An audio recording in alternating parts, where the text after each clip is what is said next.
ಹಾಸನದಲ್ಲಿ 10 ಮಂದಿಯನ್ನ ಬಲಿ ಪಡೆದಂತ ಡ್ರೈವರ್ ಆತನನ್ನ ಈಗ ಬೆಂಗಳೂರಿಗೆ ಶಿಫ್ಟ್ ಮಾಡಲಾಗಿದೆ. ಟ್ರಕ್ ಡ್ರೈವರ್ ಭುವನೇಶ್ ಆತನನ್ನ ಹೆಚ್ಚುವರಿ ಚಿಕಿತ್ಸೆಗಾಗಿ ಬೆಂಗಳೂರಿಗೆ ಶಿಫ್ಟ್ ಮಾಡಲಾಗಿದೆ. ಹೃದಯ ಸಂಬಂಧಿ ಸಮಸ್ಯೆ ಹಿನ್ನೆಲೆಯಲ್ಲಿ ಬೆಂಗಳೂರಿಗೆ ಸ್ಥಳಾಂತರ ಮಾಡಲಾಗಿದೆ.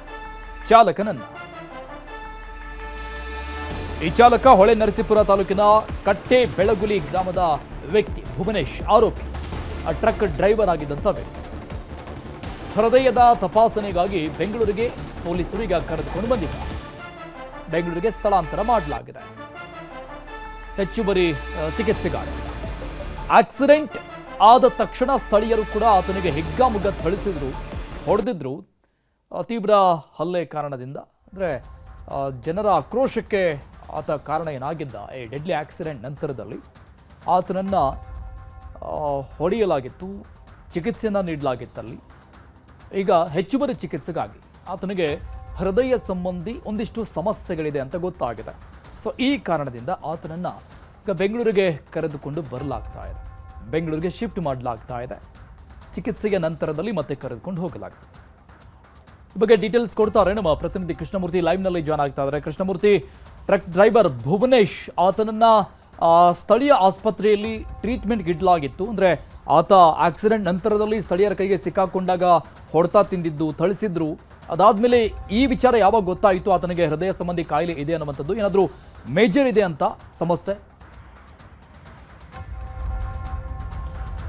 ಅರುಣ್, ಹೊಸಳ್ಳಿಯ ಘಟನೆ ಇದೆ. ಈ ಘಟನೆಯಲ್ಲಿ 10 ಜೀವನ ಬಲಿ ಪಡೆದಂತಹ ಟ್ರಕ್ನ ಚಾಲಕ ಭುವನೇಶ್ ಮೊದಲನೇದಾಗಿ ಬೆಳ್ಳೂರು ಕ್ರಾಸ್ನ BGS ಆಸ್ಪತ್ರೆಯಲ್ಲಿ ಚಿಕಿತ್ಸೆಗೋಸ್ಕರವಾಗಿ ದಾಖಲಾಗಿದ್ದರು. ಅದಾದ ನಂತರದಲ್ಲಿ ಕಳೆದ ಎರಡು ದಿನ ಹಿಂದೆ ಅಲ್ಲಿ ದಾಖಲಿಸಲಾಗಿತ್ತು. ಅವರನ್ನು ಈಗ ಹಾಸನದ ಹಿಮ್ಸ್ ಆಸ್ಪತ್ರೆಗೆ ಶಿಫ್ಟ್ ಮಾಡಲಾಗಿತ್ತು. ಬೆಳಗಿನಿಂದಲೂ ಕೂಡ ವೈದ್ಯರು ಆತನ ತಪಾಸಣೆ ಕೂಡ ನಡೆಸಿದರು. ತಪಾಸಣೆ ಆದ ನಂತರದಲ್ಲಿ ಮಧ್ಯಾಹ್ನದ ವೇಳೆಗೆ ಆತನಿಗೆ ಕೆಲ ಹೃದಯ ಸಂಬಂಧಿ ಕಾಯಿಲೆ ಇರೋದು, ಅಲ್ಲಿನ ವೈದ್ಯರು ತಪಾಸಣೆ ಮಾಡಿಸಬೇಕಾದಂಥ ಅವಶ್ಯಕತೆ ಇರೋದ್ರಿಂದ ಅವರ ಅನಿವಾರ್ಯ ಕಾರಣಗಳಿಂದ ಬೆಂಗಳೂರಿಗೆ ಶಿಫ್ಟ್ ಮಾಡುವಂತಹ ಸಲಹೆಯನ್ನ ಅಲ್ಲಿನ ಹಾಸನದ ಹಿಮ್ಸ್ನ ವೈದ್ಯರು ನೀಡಿದರು. ಈ ಹಿನ್ನೆಲೆಯಲ್ಲಿ ಪೊಲೀಸರು ಆ ವೈದ್ಯರ ಮಾಹಿತಿಯ ಮೇರೆಗೆ ಅವನನ್ನು ಬೆಂಗಳೂರಿಗೆ ಆಂಬುಲೆನ್ಸ್ ಮೂಲಕವಾಗಿ ಶಿಫ್ಟ್ ಮಾಡಿದ್ದಾರೆ. ಬೆಂಗಳೂರಿನ ಸಾಮಾನ್ಯವಾಗಿ ಆರೋಪಿಗಳನ್ನು ಜಯದೇವ ಆಸ್ಪತ್ರೆಯಲ್ಲಿ ಚಿಕಿತ್ಸೆಯನ್ನು ನೀಡಿಸ್ತಾರೆ ಮತ್ತು ಅಲ್ಲಿ ತಪಾಸಣೆಗೆ ಒಳಪಡಿಸಿ ಯಾವೆಲ್ಲ ಈ ಹೃದಯಕ್ಕೆ ಸಂಬಂಧಪಟ್ಟಂತಹ ಕಾಯಿಲೆಗಳಿದೆಯೋ ಅಥವಾ ಹೃದಯಕ್ಕೆ ಯಾವ ರೀತಿಯಾದಂತಹ ಪರಿಸ್ಥಿತಿಯಲ್ಲಿ ಅವರ ಹೃದಯ ಇದೆ ಎಂಬಂತಹ ತಪಾಸಣೆಯನ್ನು ಕೂಡ ಬೆಂಗಳೂರಲ್ಲಿ ನಡೆಸಲಾಗುತ್ತೆ.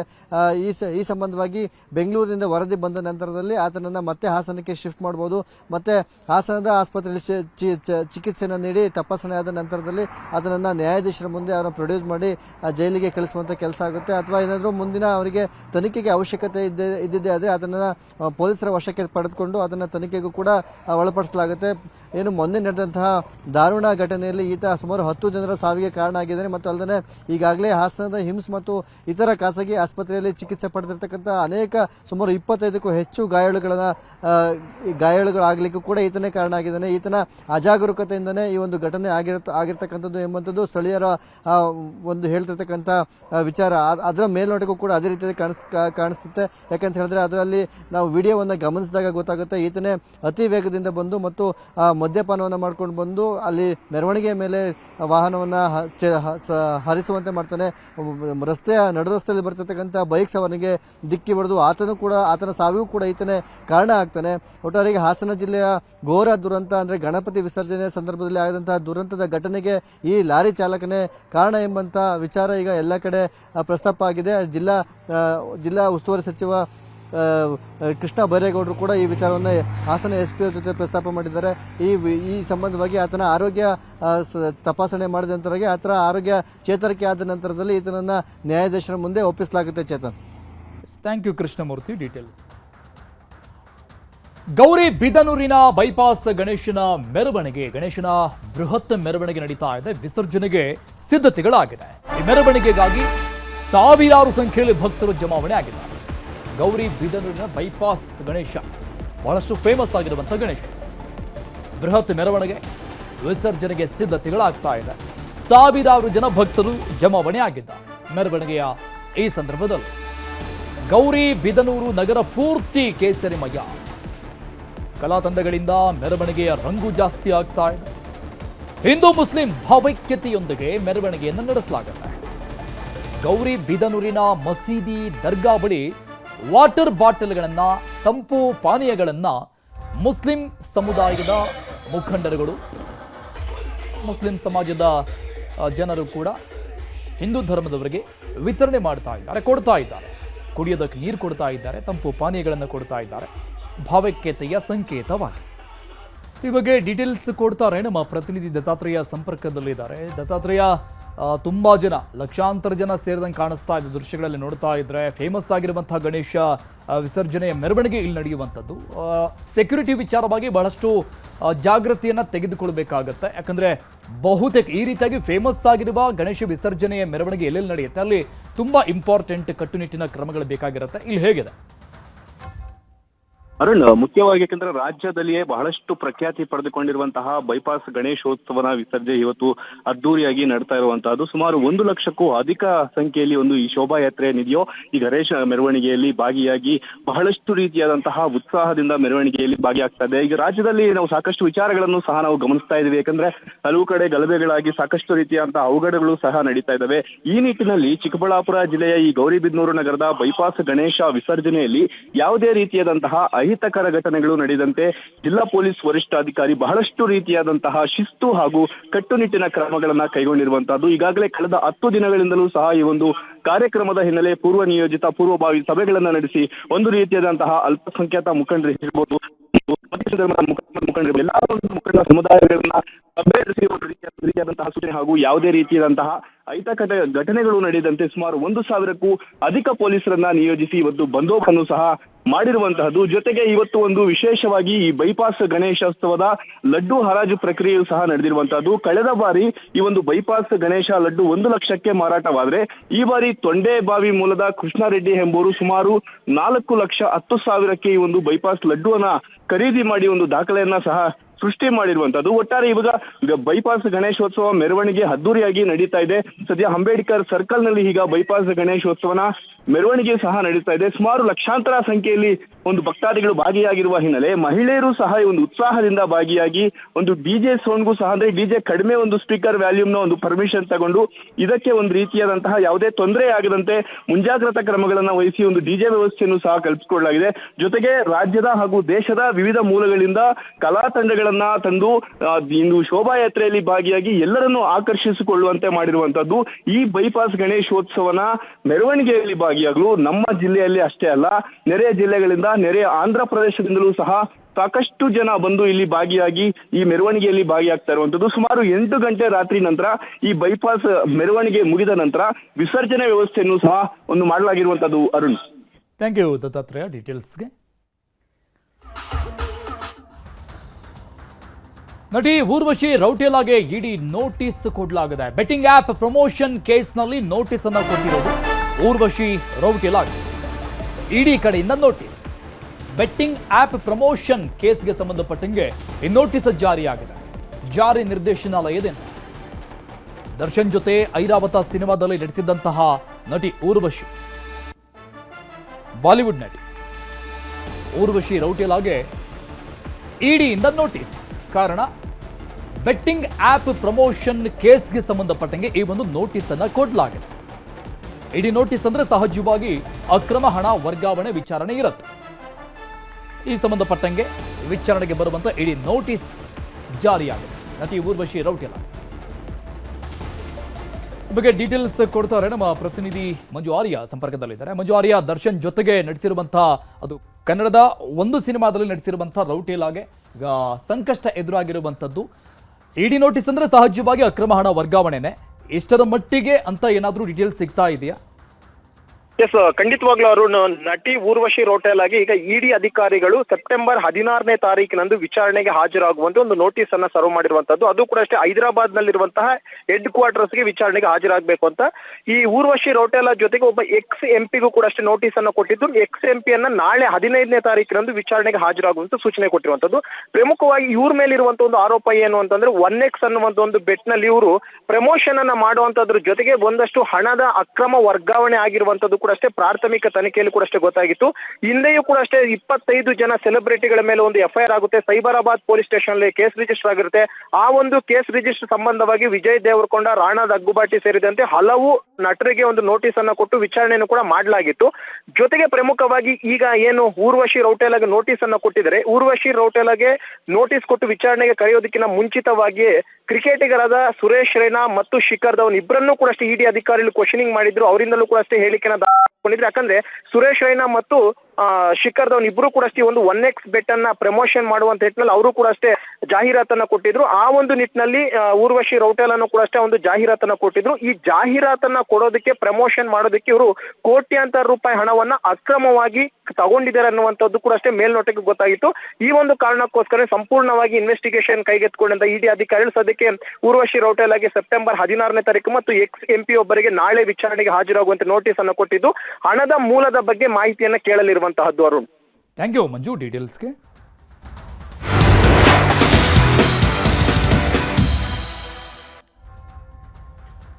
ಭಾರತ ವರ್ಸಸ್ ಪಾಕಿಸ್ತಾನ ಕ್ರಿಕೆಟ್ ಕದನ ಮತ್ತೆ ಬಂದಿದೆ. ದುಬೈನಲ್ಲಿ ಏಷ್ಯಾ ಕಪ್ T20 ಪಂದ್ಯ ಆರಂಭ ಆಗಲಿದೆ ಇನ್ನೇನು ಕೆಲವೇ ಕ್ಷಣಗಳಲ್ಲಿ.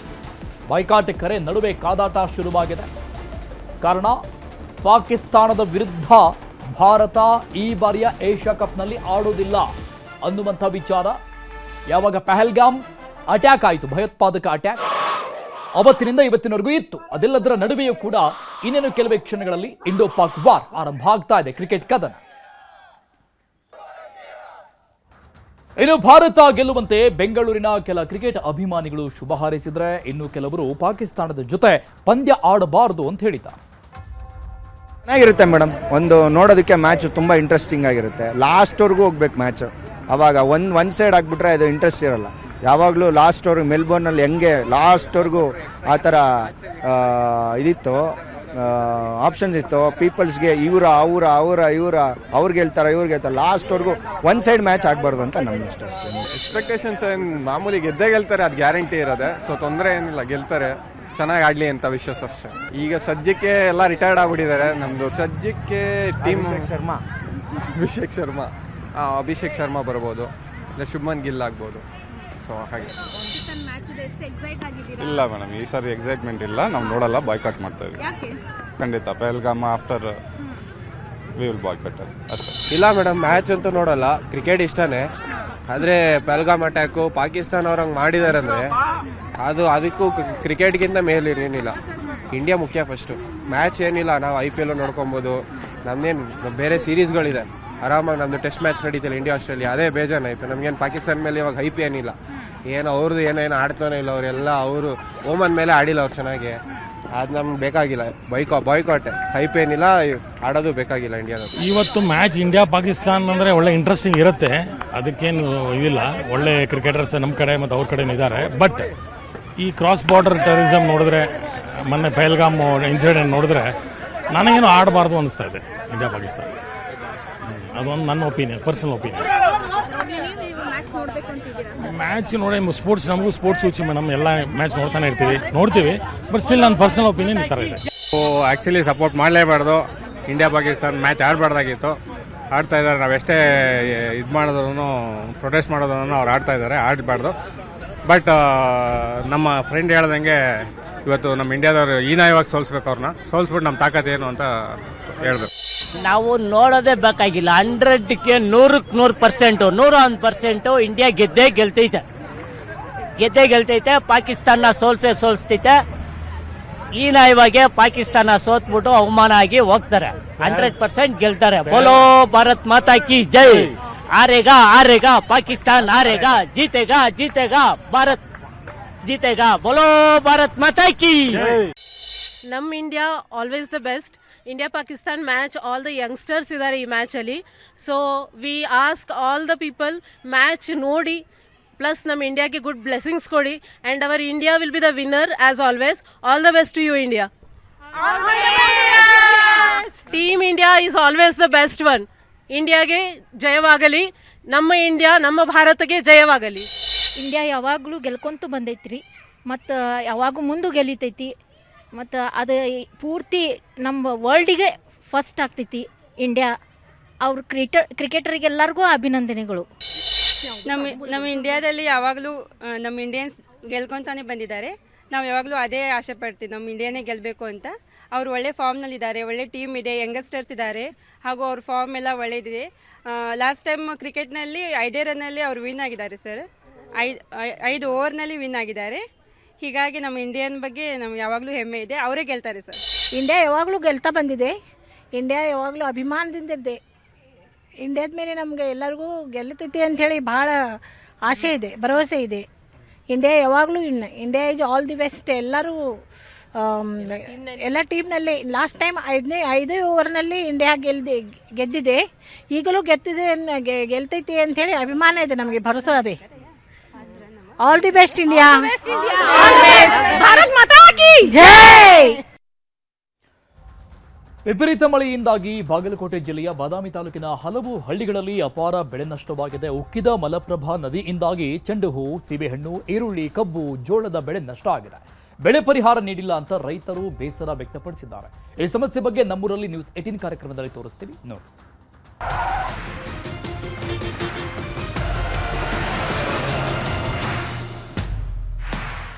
ನಿಮ್ಮ ಮನೆ ಬಾಗಿಲಿಗೆ ನ್ಯೂಸ್ 18 ಕನ್ನಡ ಬಂದಿದೆ. ನಿಮ್ಮ ಸಮಸ್ಯೆಗಳಿಗೆ ಧ್ವನಿಯಾಗಲು, ನಿಮ್ಮ ಸಮಸ್ಯೆಗಳನ್ನು ಕೇಳಲು, ಆಡಳಿತ ನಡೆಸುವವರ ಗಮನವನ್ನು ನಿಮ್ಮತ್ತ ಸೆಳೆಯಲು, ನಿಮ್ಮ ಸಮಸ್ಯೆಗಳಿಗೆ ಪರಿಹಾರವನ್ನು ಹುಡುಕಲು, ಆ ಮೂಲಕ ನಿಮ್ಮೂರಲ್ಲಾಗಬೇಕಾದ ಬದಲಾವಣೆಯನ್ನು, ಅಭಿವೃದ್ಧಿಯನ್ನು, ಸಮಸ್ಯೆಗಳಿಗೆ ಪರಿಹಾರವನ್ನು ಖಾತ್ರಿಪಡಿಸೋದಕ್ಕೆ ನಾವು ಬಂದಿದ್ದೇವೆ. ಇದೇ ಹೊತ್ತಿನ ವಿಶೇಷ ನಮ್ಮೂರಲ್ಲಿ ನ್ಯೂಸ್ 18. ನಾನು ಆಶಕ್ ಮುಲ್ಕಿ.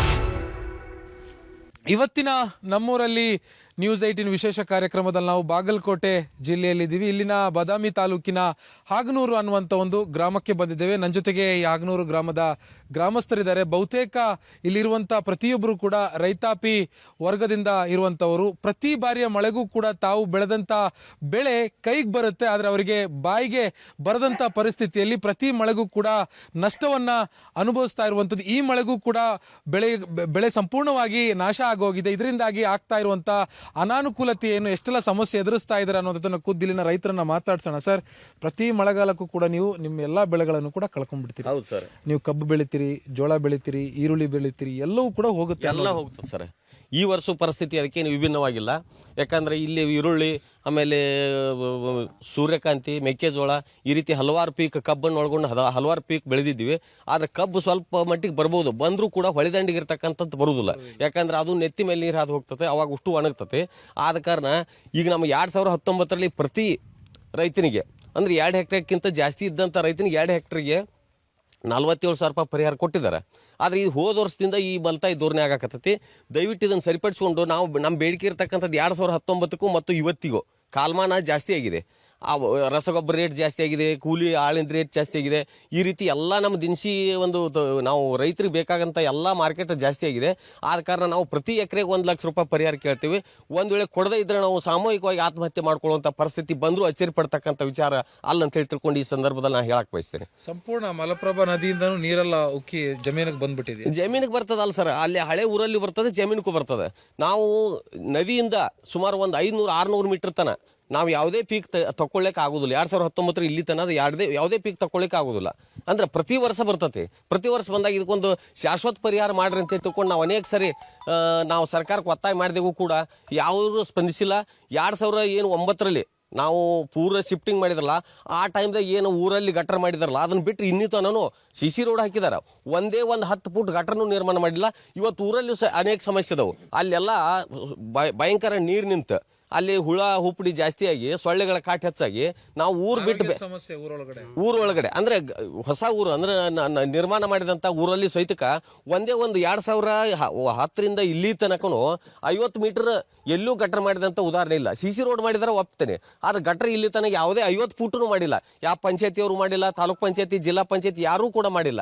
ಅದಕ್ಕೆ ಆಮೇಲೆ ಯಾವುದೇ ಜನಪ್ರತಿನಿಧಿಗಳು ಸಹಿತ ಇಲ್ಲಿ ಭೇಟಿ ಕೊಟ್ಟಿಲ್ಲ. ಈಗ ಮಾನ್ಯ ನದಿ ಬಂದ್ರೆ ಅಧಿಕಾರಿಗಳು ಭೇಟಿ ಕೊಟ್ಟಿಲ್ಲ, ಜನಪ್ರತಿನಿಧಿಗಳು ಭೇಟಿ ಕೊಟ್ಟಿಲ್ಲ, ಬೆಳೆ ನಾಶ ಆದಾಗ್ಲೂ ಯಾರು ಬಂದಿಲ್ಲ. ಯಾವ ಅಧಿಕಾರಿಗಳು ಬಂದಿಲ್ಲ. ತಹಸೀಲ್ದಾರ್ ಇಲ್ಲಿವರೆಗೆ ಬಂದಿದಾರ, ನಾ ಗಾಡಿಯಲ್ಲಿ ನೋಡಿದೀನಿ, ಅವ್ರು ಯಾರಿಗೂ ಗಾಡಿ ಇಳಿದು ಮಾತಾಡ್ಲಿಲ್ಲ. ತಾತ, ಪ್ರತಿ ವರ್ಷ ಬೆಳೆ ಎಲ್ಲ ಹೋಗ್ಬಿಡುತ್ತೆ ಹಿಂಗೆ? ಇದ್ರ ತರ ಬೆಳೆ ಹೋಗ್ಕೊತೀವಿ, ನಾಶ ಆಕತ್ತೀವಿ. ಗೋಂಜಾಳ, ಉಳ್ಳಿ, ಇನ್ನಿತರ ಎಲ್ಲ ಬೆಳೆ ಒಟ್ಟ ಹೊಳಿಯಿಂದ ಹಾಕತ್ತೀವಿ, ಮಳೆಯಿಂದ ಹಾಕತ್ತೀವಿ. ನಾವೀಗ ಸಾಲ ಮಾಡಿ ಬೆಳೆ ಬೆಳಿತೀವಿ. ನಾವು ಏನೋ ಬೆಳೆ ಬೆಳಿಬೇಕು ಅಂದ್ರೆ ಅಲ್ಲಿಂದ ಇಲ್ಲಿಂದ ಸಾಲ ತಂದು ಈಗ ಬೆಳೆ ಮಾರುಕಟ್ಟೆಗೆ ತಗೊಂಡೋಗಿ ಕಾಸು ಕೈಗೆ ಬಂದಿಲ್ಲ ಅಂದ್ರೆ ಸಾಲ ಕಟ್ಟೋದು ಹೇಗೆ ನಾವು? ಅದು ಸಾಲ ಕಟ್ಟೋದು ಹೆಂಗೆ ನೋಡ್ರಿ, ನಿಗುವಂಗಿಲ್ಲ. ಹಾಳಾಗಿ ಹೋಗ್ತಾ ಪೀಕ ಇನ್ನು ಎದರಲ್ಲಿ ಕಟ್ಬೇಕು ನಾವು? ಬೀಜ ಗೊಬ್ಬರ ಹಾಕಿ ಹಾನಿಯಾಗಿ ಹೊಳಿಗೆ ಹೋಗ್ಬಿಡ್ತೀವಿ. ಇನ್ನೇನು ಮಾಡೋದು ಅದರಲ್ಲಿ ನಾವು, ಹಿಂಗಾಗಿತ್ತು ಸಮಸ್ಯೆ. ಅಲ್ಲ, ನಾವು ಜೀವನ ಹೆಂಗೆ ಮಾಡೋದು? ನಮಗೂ ಒಂದು ಕುಟುಂಬ ಇರುತ್ತೆ. ಜೀವನ ಮಾಡೋಕೆ ಕೆಟ್ಟನಾಗೈತಿ, ಹಿಂಗಾತ್ ನೋಡ್ರಿ ಸರ್. ಮಳೆಗೆ ಹಿಂಗೆ ಬೆಳೆ ನಾಶ ಆಗೋದ್ರೆ ಸರ್ಕಾರ ಅದಕ್ಕೊಂದು ಏನೊಂದು ರೀತಿ ರಿವಾಜ್ ಮಾಡ್ಬೇಕು ಸರ್. ಈಗ ಮೊದಲು ಕೊಟ್ಟರು ಸರ್ 47,000 ರೂಪಾಯಿ ಚೆಕ್. ಈಗ ಹೋದ ವರ್ಷನೂ ಕೊಡಲಿಲ್ಲ, 2019 ಕೊಡಲಿಲ್ಲ, ಈ ವರ್ಷನೂ ಕೊಡಲಿಲ್ಲ ಸರ್. ಒಬ್ಬರಿಗೆ ಕೊಟ್ಟರು 4,000 ರೂಪಾಯಿ ಅಷ್ಟೇ ಕೊಟ್ಟರು ಸರ್. ಉಳಿದು 1 ಎಕರೆಗೆ ಸರ್. ಖರ್ಚು ಮಾಡ್ತೀರಿ 1 ಎಕರೆಗೆ? 1 ಎಕರೆಗೆ 8,000 ರಿಂದ 10,000 ಖರ್ಚು ಮಾಡ್ತೇವೆ ಸರ್. ಈರುಳ್ಳಿ ಬೆಳೆದೇವಿ, ಸೂರ್ಯಪಾನ ಬೆಳೆದೇವಿ, ಚೆಂಡು ಹೂ ಬೆಳೆದೇವಿ ಸರ್, ಮೆಕ್ಕೆಜೋಳ ಬೆಳೆದೇವಿ. ದನಕ್ಕೆ ಹಾಕ್ಲಿಕ್ಕೆ ಮೇವು ಸತ್ಯಕರ ಭೂಮಿ ಒಳಗಿಲ್ಲ ಸರ್. ಹಿಂದಿಗಾರು ಯಾರು ಬಂದಿಲ್ಲ ಸರ್, ಯಾವ ಅಧಿಕಾರಿಗಳೂ ಬಂದಿಲ್ಲ ನಮ್ಮೂರಿಗೆ, ಹಾಗನೂರಿಗೆ. ಅಲ್ಲಿ ಇಂಥ ಒಂದು ವ್ಯವಸ್ಥೆ ಸಂಪೂರ್ಣ ಹದಗೆಟ್ಟೋಗಿದೆ. ಹೆಂಗೆ ಜೀವನ ಮಾಡೋದು ಹೇಗೆ? ಏನು ಸರ್, ಮತ್ತೆ ನಮ್ಮ ಬಿಟ್ಟದ್ದಲ್ಲ ಸರ್.